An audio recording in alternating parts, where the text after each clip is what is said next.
አንቺ ከባድ ኮማ ውስጥ መግባት ያለብሽ ሚዩት አድርጊ።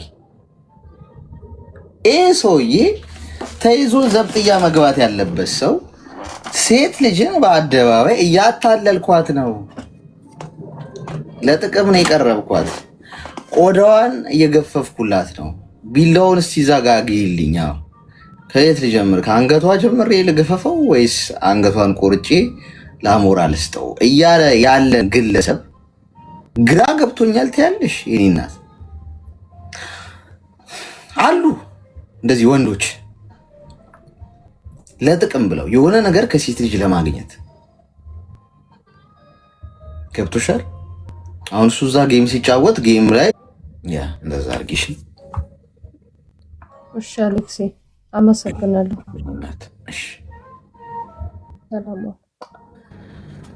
ወይ ጉድ! እዚህ ጋር ደግሞ ሌላ ትኩሰት። አሁን እንደዚህ መርፌ ልንቀመም ነው ጊፍት ምናምን ለማግኘት።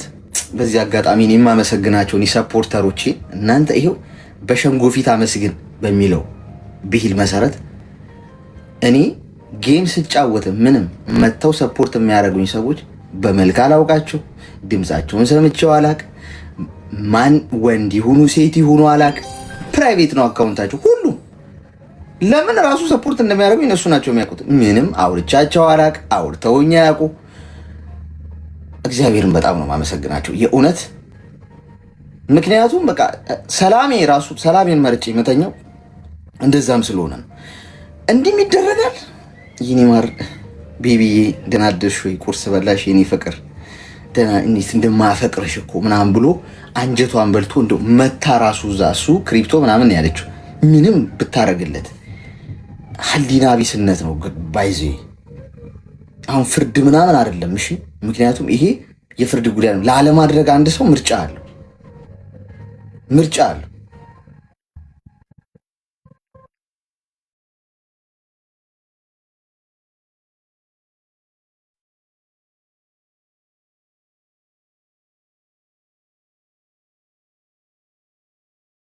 አካባቢ እኔ አሁን ያን ጊዜ ፍቅር ይዞኝ ነበረ ማለት ነው በጣም እና ከዛ እንዴት የት ነው ልክፍቱ የያዘሽ? የት ነው? አገር ውስጥ ኢትዮጵያ። አጋጣሚው ንገሪኝ እስኪ የሁኔታው።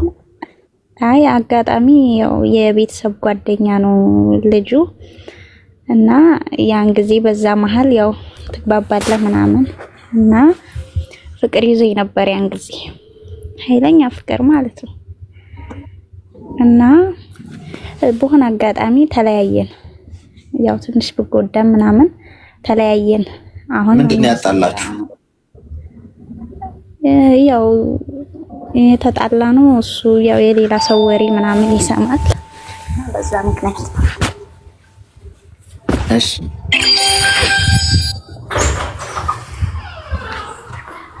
እና ተለያየን። አሁን ኦልሬዲ 5 አመት ምናምን አልፎታልና እሱ አግብቷል አሁን። እሺ አሁን እኔ ችግር የፈጠረብኝ ፍቅር አልይዛለኝ። ከሌላ ሰው ማንም ወንድ ይጠይቀኛል ወይም በቃ እናወራለን፣ ተዋወቃለሁ፣ ግን ፍቅር ቢባል አይዘኝም። አሁን ያለፈው አልፏል፣ ላለፈ አልጨነቅም፣ ግን አሁን ፍቅር አልይዘኛል። ምን ታፈቅረዋለሽ? ያን ጊዜ አፈቅረው ነበር። አሁንማ ያው አንደኛ ሌላ ላይፍ ጀምሯል። በቃ መተው ያለብህን ትተዋለህ። ለሱ አሁን ፍቅር የለኝም፣ ግን ድጋሚ ከሌላ ሰው ፍቅር አልይዛለኝ። እድሜ ስንት ነው? እድሜ 23።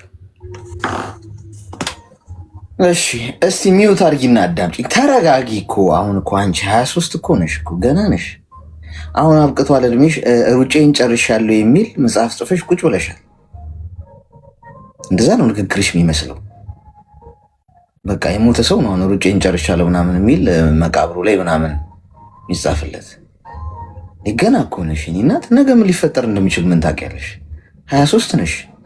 24 ዓመትሽ ላይ 25 ምን ሊፈጠር እንደሚችል እድሜና ጤናውን ይስጥሽ እንጂ ገና ጊዜ አለሽ። የነገዋ ፀሐይ ምን ይዛ እንደምትመጣ አታውቂም። ድንገት ከቤትሽ ስትወጪ ምናምን እሙዬ ስንት ሰዓት ነው ምናምን ያለሽ? አንድ ጦስ በጦስ ዶሮ የተነሳች የሰዓት ወይም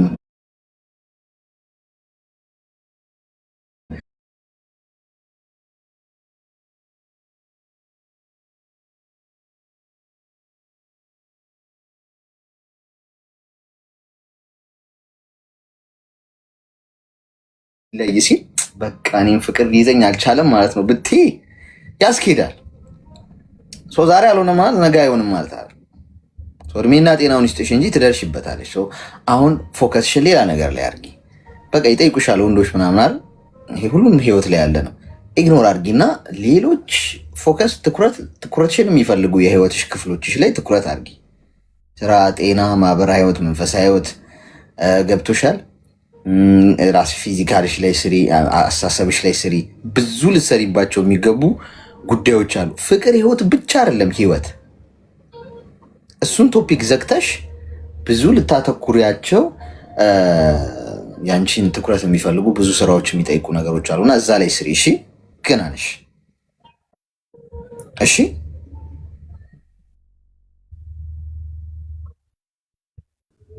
እሺ እሺ።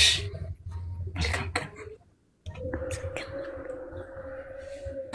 አስቸጋሪ ነው ጎበዝ። እኛ ያረጀ ነው ምን እንበል? ለመሞት አንድ ሐሙስ የቀረን። እኔ አሁን ልሞት አንድ ሐሙስ ነው የቀረኝ። አሁን እኔ አሁን ሊይዘኝ አልቻለም ብል እንደ ያዋጣል እንዲህ ቀንድ አብቅዬ ጨራ አብቅዬ ምናምን ኦኬ ይሄ ልጅ በቃ አልፎበታል አሁን ሊባል ይችላል። አንቺ ገና 23 ዓመት አስቸጋሪ ነው እኮ ጎበዝ። ሄሎ ሄሎ፣ እናንተ ባትኖሩ በምን ስቅ ነበር። ቻርሊ ቻፕሊ አረግሽኝ አይደለ? ስታይኝ በቃ ቼሪ ይመስላል። ትስቂብኛለሽ አያየሽኝ። አንተ እኮ ወንድ ነህ። አረ ወንድ አይደለሁም እኔ። አንዳንድ ወንዶች እኮ ወንድ ሁን ብለውኛል። ወንድ አድርጉኝ። አንድ ባጃጅ ግዙልኝና ወደ ወንድነት ልሸጋገር። ጤና ይስጥልኝ። አሌክስ እንዴት ነህ? እንኳን ደህና መጣሽ። እንኳን ደህና ቆየ። ምን እንታዘዝ? ድምጼ ይሰማላ? በደንብ ይሰማላ። ምን እንታዘዝ? ምክር ፈልጌ ነበረ። ንገሪኝ። ብዙ ጊዜ እከታተላለሁ እና ደግሞ አንዴ ገብቻለሁ ካስታወስከኝ ፌጦ በሚል ታሪኬን ነግሬህ ነበረ ማለት ይፍቀድ ማለት ነው።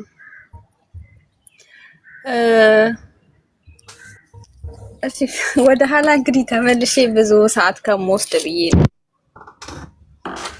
ተመላላሽ ነሽ? ፍቅረኛ ነበረኝ ነው አንድ ጊዜ የገባሁት ፍቅረኛ ነበረኝ እና ፊጦ ብዬ ነው የምጠራው ምናምን ብዬ ያስታወሱኝ ይመስለኛል። እንደውም ኮሜንት ላይ ሜቢ እኔ እያረጀው ስለሆነ የማስታወስ እንትኔ ትንሽ ተዳክሟል እና እሺ ንገሪኝ፣ ችግር የለውም ካስታወሱሽ እነሱ ኢትስ ኦኬ። ኦኬ እሺ። አይ ማለት በቃ የነበረኝ ላይፍ ደስ የማይል ስለነበረ አሁን ላይ ያንን ህይወት ረስቼ በቃ ከማለት ከውስጤ ያውጥቼ በይቅርታም ይሁን በምንም ይሁን በቃ ተላልፌ ዳግመኛ ላላስታውሰው ምናምን ብዬ የተውኩት ይሄ ያለ አይደል በትዳር በፍቅረኛ ምናምን ወልዶ በቃ እንደዚህ እንትን ማለት መቀጠል ከበደኝ በጣም። የሆነ ሰዓት እግባባለሁ፣ ከዛ አወራለሁ፣ ምንም ነገር ሳይታው በቃ ምንም ማንም ሰው ምንም ሳያደርገኝ በቃ አቆማለሁ። ያ ምንም ሳይበድሉኝ ምንም ሳላጣባቸው መረጃ አስገባለሁ። በቃ አማሬ አማገኛለሁ ከነበረኝ እንትማ ታሪክ ማለት ነው። በትንሽዬ ነገር ያ ነገር በፊቱ ነገር ነው የሚያስታውሰኝ ውስጤ ማለት ነው። እና ከሰው ጋር መግባባት አልቻልኩም። በቃ እንዴ የሰው አሁን ለምሳሌ በቃ ማንም ሰው ቆሞ አይቀርም፣ ትዳር ያገባል፣ ልጅ ያስባል፣ የወደፊት ህይወት ምናምን ብሎ ያስባል። እኔ ጋር ግን ይሄ የለም። በቃ ትዳር፣ ልጅ፣ ፍቅረኛ ምናምን የሚባል ነገር ፈጽሞ የሆነ ቀልድ ተረት ተረት የሆነ የህይወት ታሪክ ምናምን እንዲኖረኝ ራሱ አላሰብም። ካሳለፍኩት ላይፍ አንፃር ሞክሬ ጭራሽ አልሆን ያለኝ ነገር ነው። አልሄድ በቃ በምንም ታምር አልሳካ ጀምሬው ፈልጌው በቃ የሆነ እንትን ብዬ ራሱ እንዳይሆን በቃ ምንም አይነት ምክንያት ሳይኖር እንዳይሆን ሆኖ ይቀራል። በቃ ተወዋለሁ እኔ ራሴ እና በፊት አብሬው የነበርኩት ልጅ ምን ይለኛል ልዕልቷ ነው የሚለኝ። ልዕልቷ አንቺ ከኔ ጋር ካልሆነ በስተቀር ከማንም ሰው ጋር ልጅ ትዳር ይሄ ፍቅረኛ ምናምን እንዳታስቢ እስቲ በሶስት ነገር እኔን ታስታውሽኛለሽ ይለኛል። አስፋልት ስትሻገሪ እኔን ታስታውሽኛለሽ። ማንኛውም ሰው ሲጎራረስ ካየሽ ሰው ራሱ ሊያጎርስሽ ቢፈልግ እኔን ታስታውሽኛለሽ እና የግራ አይንሽ ላይ የኔም ግራ አይኔ ላይ ጥቁር ነገር አለ፣ እሱ ግራ አይኑ ላይ ጥቁር ነገር አለ። ራስሽን በመስታወት ስታይ ራሱ እኔን ታስታውሽኛለሽ። ስለዚህ እኔን የማታስታውሽበት ምንም አይነት ምክንያት ስለማይኖር እኔን ረስተሽ በፍጹም ሌላ ሰው ጋር የፍቅር ህይወት አትጀምሪም። አግብተሽ እና ውስጥ አግብተሽ በትዳር ብትኖሪ እንኳን እኔ ጋር መደወልና እኔን ማውራት አታቆሚም ይላል። እንዴ አሁን ይሄ ልጅ ያለው ነገር እውነትም እየሆነ ነው እንዴ ምናምን ብዬ በቃ በራሴ ጭንቀት ውስጥ ገባሁ። በጣም መጨነቅ ጀመርኩኝ። ምንድነው የተደረገ ነገር አለ ወይስ ምንድነው የሆንኩት ነገር እስክል ድረስ ማለት ነው። እና ውስጥ የሆነ ሰው ራሱ ልዕልቷ እንዴ ነሽ ምናምን ካለኝ የሚያስታውሰው ውስጤ ዳይሬክት እሱ ጋር ነው። እንዴ ይሄ ሰው እየነገራቸው ነው ወይስ ቃላቱ ሁሉ የልዕልቷ የሚለው ቃል ሁሉ እስኪያስጠላኝ ለሰው እንዳይጠራ ሁሉ ለሰው በፊት ኮሜንት ዋው ልዕልት ነሽ ቆንጆ ነሽ ብዬ ኮሜንት የምጽፈው ልጅ እንኳን ጽሁፍ ልዕልት የሚለው ጽሁፍ ራሱ እንትን እስኪለኝ ድረስ በቃ በጣም አስጠላኝ፣ ተውኩኝ፣ መረረኝ። በምን አይነት እንትን ብል ራሴን ቀይሬ ከዚህ ህይወት ወጥቼ ከሰው ተላምጄ በቃ እንደ ሰው ፍቅረኛ የሚሆን ትዳር ህይወት የሚሆን በቃ ነገይን እንዴት አድርጌ እንዴት ብዬ ልምራው እንዴት ብዬ እንትን ልበለው ልሂድ ይሄን ነገር ሁሉ ረስቼ በምን አይነት እንትን ብሄድ እስቲ አንተ አሁን ምን ትለኛለህ? ምን እንዲህ ብታደርጊ እንደዚህ ይሆናል ብለህ የምትለኝ ነገር አለ? እሺ ልዕልቱ አንዴ ሚዩት አድርጊ እስቲ። ወይ ልዕልት እኔ ልዑሉ ደግሞ ማለት ጀምራችሁ እኔ እኮ አስቸጋሪ ነው። በፊት ቤቢ ማማዬ ቤቢ ምናምን የሚባባሉትን ይወጋን አስተኛን። አሁን ደግሞ ቅድም ምንድነው አማዬ ነው የሚለኝ አለች። እሷ ደግሞ እማዬ አባይ እናቱን እኮ እማዬ ብሎ የማያውቅ እኮ ነው እማዬ የሚልሽ ቆዳሽ ሊገፍ ሲፈልግ። እናቱ ነሽ በቃ እማዬ ካለሽ ፍቅረኛው ልትሆኛችሁ እናቱ መስለሽ ሌላ ፍቅረኛ ሊፈልግ ይሄዳል። አሁን ደግሞ ልዑሉና ልዕልቷ የሚል ጂኒ መጥቷል። እንግዲህ እኔን ልዑሉ ምትለኝ እንደማጠፋ ተስፋ አደርጋለሁ። እሺ ልዕልቷ ይኸውልሽ አንድ ነገር አዳምጪ። አንደኛ ነገር ባለፈ ህይወትሽ ላይ ስታክ አታርጊ። ያለፈ ህይወትሽ